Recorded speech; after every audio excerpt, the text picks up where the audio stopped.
Today from r/JustNO Mother-in-Law. Mother-in-law says dog died. I found him at the pound 4 days later. Backstory. My husband has had an ugly history with his stepmother, who is a terrible person. His father was a really great man who has since passed. There are a few other dog-related stories in their history, but this one was the only one I was involved in. We adopted a beagle named Winston from the shelter when he was already over 12 years old. His owner had passed and he was so sweet and sad, we decided to take him home. He was with us for about a year and had a few health problems, but nothing major. One weekend we went out of town and asked our in-laws to watch Winston while we were gone.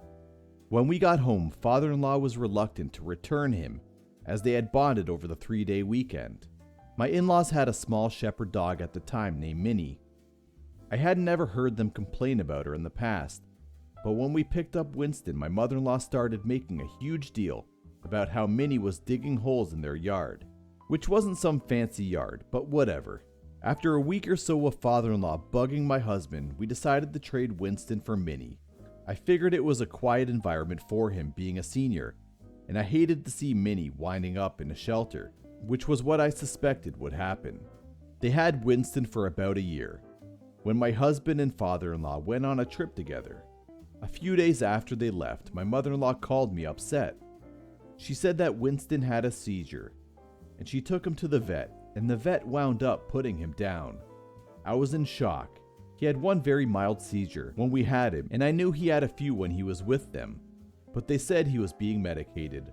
After we got off the phone, I couldn't shake the feeling that something was wrong with her story. She added the detail that the vet didn't charge her for putting him down because he felt sorry for her. It struck me as odd, unnecessary detail. I decided to call their regular vet and ask what happened. They told me they hadn't seen Winston and didn't know what I was talking about. I decided to call another vet in the same area, but I had to leave a message. This was on Friday afternoon. The vet was closed over the weekend, and the boys returned home on Sunday. My husband and I went over the story and both picked out things that we thought didn't add up. My husband asked his dad which vet she took him to, and he said it was the first one I called. Monday morning, the second vet's office called me back and asked if someone had brought in a beagle having a seizure.